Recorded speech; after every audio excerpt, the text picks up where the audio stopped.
Okay, let me see if you can see the outfit. Okay, so I'm gonna celebrate my birthday. I'm gonna go out today.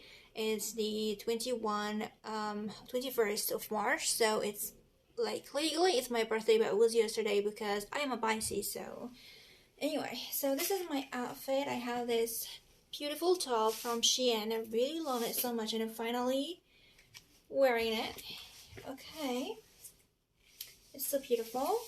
And I have these leather pants.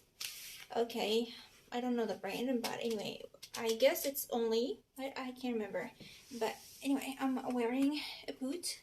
Okay, and I'm ready to go, and this is my purse.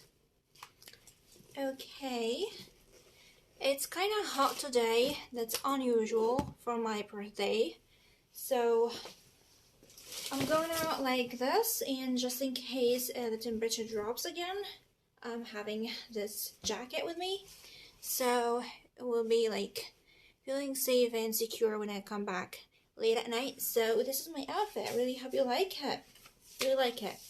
I love black, and it's convenient for today because it's my birthday. So happy birthday to me.